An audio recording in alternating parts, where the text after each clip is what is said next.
મિત્રો આ બધા મિત્રોનું હાર્દિક સ્વાગત છે આપણી યુટ્યુબ ચેનલ એવી વીએસ સોલ્યુશન્સની અંદર. તો વિદ્યાર્થી મિત્રો, આજના વિડીયોની અંદર આજે આપણે ધોરણ 9 વિષય વિજ્ઞાન વિષયની અંદર જે આપણું 9મું ચેપ્ટર છે ગુરુત્વાકર્ષણ, એ ચેપ્ટરનું આજે આપણે સ્વાધ્યાયપોથીનું સંપૂર્ણ સોલ્યુશન આજે આ વિડીયોની અંદર કરવાના છીએ. તો વિડીયોને તમારે છેલ્લે સુધી પૂરેપૂરો સ્કીપ કર્યા વગર જોવાનો છે. અને જો તમે ચેનલ ઉપર નવા હોય તો ચેનલને પણ અચૂકથી સબસ્ક્રાઈબ કરી દેવાની છે. તો જોઈએ વિભાગ નંબર એ, જેમાં આપણા છે વિકલ્પો. એમાં પહેલો છે કે જીનું મૂલ્ય પ્રાયોગિક રીતે સૌપ્રથમ ખાલી જગ્યાએ મેળવ્યું હતું. તો કોણે મેળવ્યું હતું? ઓપ્શન નંબર બી, કેવેન્ડિશે આપ્યું હતું. બીજો છે કે મુક્ત પતન પામતા પદાર્થના વેગમાં 1 સેકન્ડમાં થતો વધારો ખાલી જગ્યા હોય છે. તેમાં શું આવશે? Option number B, 9.8 metre into second inverse. ત્રીજો છે કે જે ગ્રહનું દળ અને ત્રિજ્યા પૃથ્વીના દળ અને ત્રિજ્યા કરતાં બમણું હોય તે ગ્રહ પર ગુરુત્વ પ્રવેગનું મૂલ્ય કેટલું હશે? તેમાં આવશે option number C, 4.9 metre into second inverse. ચોથો છે કે મકાનની અગાસી પરથી મુક્ત પતન કરતા પથ્થરને જમીન પર પહોંચતા 4 સેકન્ડ લાગે છે. આ મકાનની ઊંચાઈ કેટલી હશે? તેમાં આવશે 8 ગુણ્યા 9.8 મીટર. પાંચમો છે કે દડાને ઉધ્વ દિશામાં ફેંકતા તે 7.2 મીટર જેટલું મહત્તમ ઊંચાઈ પ્રાપ્ત કરે છે. તો આ દડાનો પ્રારંભિક વેગ કેટલો હશે? તો કેટલો હોય? Option number C, 12 metre into second inverse. છઠ્ઠો છે કે 1 કિલોગ્રામ દળ ધરાવતો પદાર્થ મુક્ત પતન કરે છે. તો ટી બરાબર 3 સેકન્ડના અંતે તેનો વેગ 29.4 મીટર ઇન્ટુ સેકન્ડ ઇનવર્સ છે. તો ટી બરાબર 4 સેકન્ડના અંતે તેનો વેગ કેટલો હશે? તેમાં શું આવશે જવાબ? Option number C, 39.2 metre into second inverse. સાતમો છે બે પદાર્થ વચ્ચેનું અંતર અડધું કરવામાં આવે તો તેમની વચ્ચે લાગતા ગુરુત્વાકર્ષણ બળના મૂલ્યમાં 100 ફેર પડશે. તો શું થશે? ઓપ્શન નંબર ડી, 4 ગણું થશે. આઠમો છે પૃથ્વીના ગુરુત્વ પ્રવેગનું મૂલ્ય જણાવવાનું છે. તો શું થશે? ઓપ્શન નંબર એ, વિષુવવૃત્ત અને ધ્રુવો પર સમાન હોય છે. નવમો છે કે 6 કિલોગ્રામ દળના પદાર્થનું ચંદ્ર પર દર કેટલું હોય? તો એમાં આવશે ઓપ્શન નંબર સી, 6 કિલોગ્રામ. દસમો છે વજનનો એસઆઈ એકમ કયો છે? તો ન્યૂટન અને kilogram into metre by second square, એટલે કે એ અને બી બંને આવી જશે. ઓપ્શન નંબર ડી આપણો સાચો રહેશે. 11મો, પૃથ્વી પરના આવેલા સ્થળે પદાર્થનું વજન ડબલ્યુ એટલે એમના સમપ્રમાણમાં હોય છે. આગળ છે 12મો, પૃથ્વી પર 30 ન્યૂટન વજન ધરાવતા પદાર્થનું ચંદ્ર પર વજન કેટલું હશે? તેમાં આવશે ઓપ્શન નંબર એ, 5 ન્યૂટન. આગળ જઈએ 13મો, વસ્તુ પર લાગતો ધક્કો એટલે તેમાં આવશે ઓપ્શન નંબર બી, વસ્તુની સપાટીને લંબરૂપે લાગતું બળ. દબાણનો એસઆઈ એકમ તો આવશે ડી, એ અને સી બંને, એટલે કે newton into metre minus square, અને પીએ પાસ્કલ પણ આવે. 15મો, તરલમાં કોઈ પદાર્થ પર લાગતા ઉત્પ્લાવક બળનું મૂલ્ય ખાલી જગ્યા પર આધાર રાખે છે. તો આવશે સી, તરલની ઘનતા ઉપર. 16મો, પ્રવાહીની ઘનતા માપવા માટે વપરાતા સાધનનું નામ? તો આવશે સી, હાઇડ્રોમીટર. 17મો, દૂધના નમૂનાની શુદ્ધતા માપવા માટે વપરાતા સાધનનું નામ? તો આવશે ડી, લેક્ટોમીટર. આગળ વિધાન સાચું છે કે ખોટું જણાવવાનું. કે ચંદ્ર પૃથ્વીની આસપાસ ફરે છે તેને ધરીભ્રમણ કહે છે. તો આવશે ખોટું. 19મો, હવાના અવરોધને અવગણતા એક સરખી ઊંચાઈએથી એક સાથે મુક્ત પતન કરતા પીંછા અને વજનદાર પથ્થર બંનેનો પૃથ્વીની સપાટી પર વેગ સમાન હોય છે. તો આ વિધાન સાચું છે.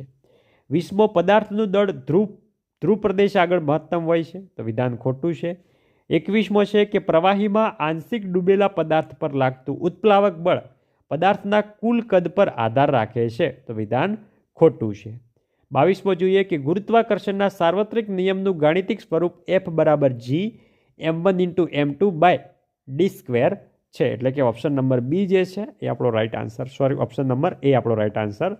23મો, ચંદ્ર પર ગુરુત્વ પ્રવેગનું મૂલ્ય ખાલી જગ્યા છે. તો આવશે 1.63. 24, પૃથ્વી પર 98 ન્યૂટન વજન ધરાવતા પદાર્થનું દળ ખાલી જગ્યા કિલોગ્રામ હોય તો કેટલું? 10. અહીંયા છે 25, 2 મીટર સ્ક્વેર ક્ષેત્રફળ ધરાવતી સપાટી પર લંબરૂપે 100 ન્યૂટન બળ લગાડવામાં આવે તો તેના પર લાગતું દબાણ કેટલું થશે? 50. 26મો, સ્ટીલના એક નક્કર લંબઘનનું દળ 156 ગ્રામ અને કદ 20 સેમી ક્યુબ છે. તેની ઘનતા ખાલી જગ્યા થાય તો કેટલી થશે? 7.8. હવે છે ટૂંકમાં જવાબ આપવાનો છે કે ગુરુત્વાકર્ષણનો સાર્વત્રિક નિયમ જણાવો. તો વિશ્વનો પ્રત્યેક પદાર્થ બીજા પદાર્થને પોતાની તરફ આકર્ષે છે. બે પદાર્થો વચ્ચેનું આ આકર્ષણ બળ તેમના દળના ગુણાકારના સમપ્રમાણમાં અને તેમની આગળ મિત્રો જવાબ કન્ટિન્યુ છે, સમાણો નથી એટલે આટલો જ લખ્યો છે. 28મો છે કે પૃથ્વી તથા તેની સપાટી પર રાખેલ કોઈ પદાર્થ વચ્ચે લાગતા ગુરુત્વાકર્ષણ બળનું મૂલ્ય શોધવા માટેનું સૂત્ર તો જોઈ શકો છો, એનો તમને આન્સર આપેલો છે જે તમે વિડીયો સ્ટોપ કરીને લખી શકો છો. આગળ છે મુક્ત પતનનું તમે શું અર્થઘટન કરશો? તો જ્યારે કોઈ પદાર્થને કોઈ પણ પદાર્થનું બાહ્ય બળ આપ્યા સિવાય અમુક ઊંચાઈએથી મુક્ત પતન કરવામાં આવે ત્યારે તે પદાર્થ માત્ર પૃથ્વીના ગુરુત્વાકર્ષણ બળની અસર હેઠળ સુરેખ પથ પર નીચે તરફ ગતિ કરે છે. 30મો છે કે ગુરુત્વીય પ્રવેગનું તમે શું અર્થઘટન કરશો? તો પદાર્થ પર લાગતા પૃથ્વીના ગુરુત્વાકર્ષણ બળને લીધે તેમાં ઉદ્ભવતા પ્રવેગને ગુરુત્વીય પ્રવેગ કહે છે. 31મો છે કે ઉત્પ્લાવકતાનું તમે શું અર્થઘટન કરશો? તો જ્યારે કોઈ પદાર્થને આપેલ પ્રવાહીમાં અંશતઃ કે સંપૂર્ણપણે ડૂબાડવામાં આવે છે ત્યારે પ્રવાહી દ્વારા પદાર્થ પર ઉધ્વ દિશામાં બળ લાગે છે, જેને ઉત્પ્લાવક બળ કહે છે. 32મો પૃથ્વીની સપાટી પર સ્થિર પડેલા 1 કિલોગ્રામ દળ ધરાવતા પદાર્થ પર લાગતું ગુરુત્વાકર્ષણ બળ કેટલું હશે? તો આવશે 9.8 ન્યૂટન. 33મો તમે ઢીલી લૂઝ રેતી પર સૂતા હોય તે સ્થિતિ કરતાં ઊભા હોય તેવી રેતી પર ધક્કાની અસર વધુ હોય છે. કેમ? તો આવશે કારણ કે ધક્કાની અસરનો આધાર તે કેટલા ક્ષેત્રફળ પર લાગે છે તેના પર હોય છે. જેમ ક્ષેત્રફળ ઓછું તેમ ધક્કાની અસર વધુ. હવે છે યોગ્ય જોડકા જોડો કે પદાર્થ પર પ્રવાહી વડે લાગતું ઉત્પ્લાવક બળ, તેમાં શું આવશે? ક્યુ, કે પદાર્થ વડે વિસ્થાપિત થયેલ પ્રવાહીનું વજન. બીજો છે કે પ્રવાહીની અંદર પદાર્થનું વજન, તો આવશે પી, પદાર્થનું સાચું વજન માઇનસ પદાર્થ પર પ્રવાહી વડે લાગતું ઉત્પ્લાવક બળ. આગળ જોઈએ પદાર્થની ઘનતા બરાબર પ્રવાહીની ઘનતા, તેમાં આવશે ક્યુ, પદાર્થ આંશિક રીતે પ્રવાહીની સપાટી ઉપર તરે છે. પદાર્થની ઘનતા લેસ ધેન પ્રવાહીની ઘનતા, તો એ શું છે? પી, પદાર્થ પૂર્ણપણે પ્રવાહીની સપાટી પર તરશે. આગળ વિભાગ બી જે છે એ આપણા 2 ગુણના પ્રશ્ન છે. તો છે ગુરુત્વ પ્રવેગ એટલે શું અને જી વચ્ચેનો સંબંધ દર્શાવતું વ્યાપક સૂત્ર મેળવો. અને આ પરીક્ષાની અંદર ખાસી વખત પ્રશ્ન પૂછાણો છે.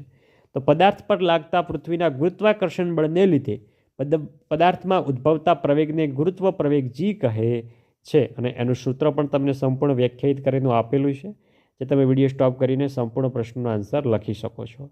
આગળ જોઈએ તફાવત આપવાનો છે દળ અને વજન. તો પદાર્થમાં રહેલા દ્રવ્યના જથ્થાને પદાર્થનું દળ કહે છે. વજન, પદાર્થ પર લાગતા ગુરુત્વાકર્ષણ બળને પદાર્થનું વજન કહે છે. બીજો દળ અદિશ રાશિ છે, બીજો છે દળ સદિશ રાશિ છે. ત્રીજો છે કે દળનો એસઆઈ એકમ કિલોગ્રામ છે. અને આગળ છે વજન, તો વજન એ એક પ્રકારનું બળ હોય તેનો એસઆઈ એકમ ન્યૂટન છે. ચોથો પદાર્થનું દળ ભૌતિક રૂલા કે ત્રાજવા વડે મપાય છે. પદાર્થનું વજન દરેક સ્થળે અચળ રહેતું નથી, તેનું મૂલ્ય જે તે સ્થળતા પર આધારિત હોય છે અને બદલાય છે. પાંચમો છે પદાર્થનું દળ દરેક સ્થળે અચળ રહે છે. જોઈ શકો છો.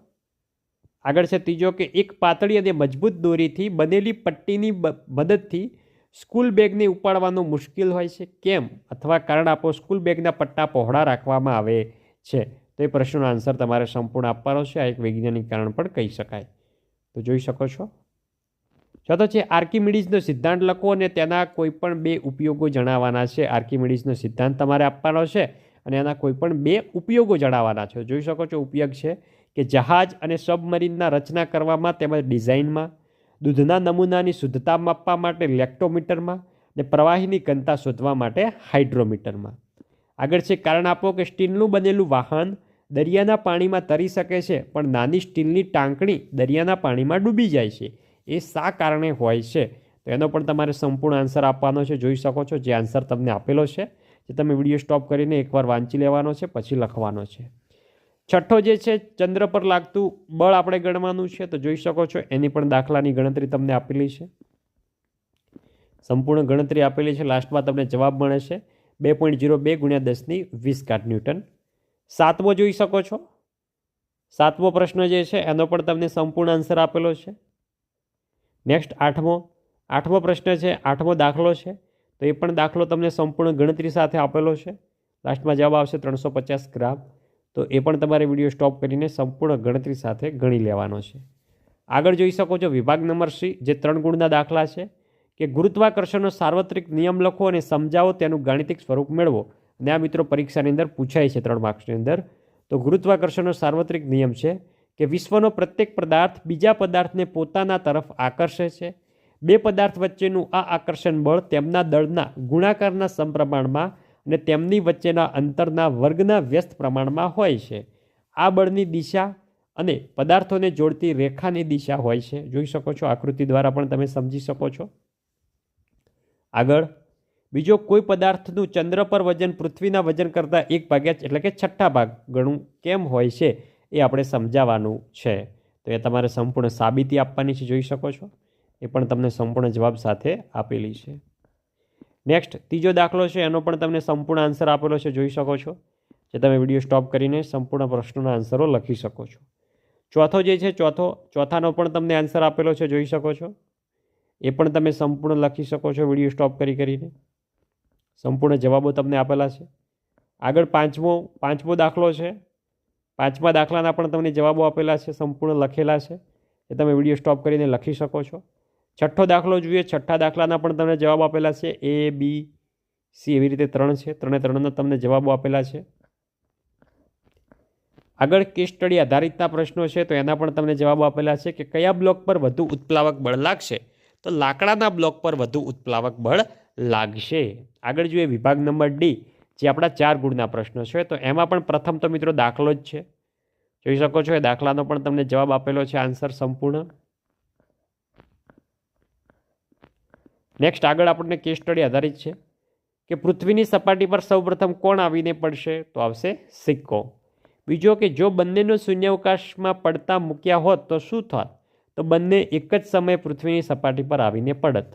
ત્રીજો, તમારા ઉત્તરને સમજાવતું કારણ જણાવો. અને ચોથો છે મુક્ત પતન એટલે શું.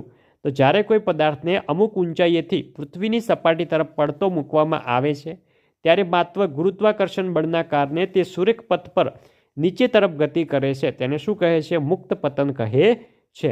તો વિદ્યાર્થી મિત્રો, આ હતું આપણું ધોરણ 9 વિજ્ઞાન વિષયની અંદર 9મું ચેપ્ટર જે છે ગુરુત્વાકર્ષણ, એનું સ્વાધ્યાયપોથીનું સંપૂર્ણ સોલ્યુશન. તો વિદ્યાર્થી મિત્રો, વિડીયો તમને સારો લાગ્યો હોય ને તમારા માટે ઉપયોગી રહ્યો હોય તો વિડીયોને અચૂકથી લાઇક કરીને જજો, અને ચેનલ ઉપર નવા હોય તો ચેનલને પણ સબસ્ક્રાઈબ કરીને જજો. મળીશું આવનાર વિડીયો સાથે. ત્યાં સુધી આવજો. ભારત માતા કી જય.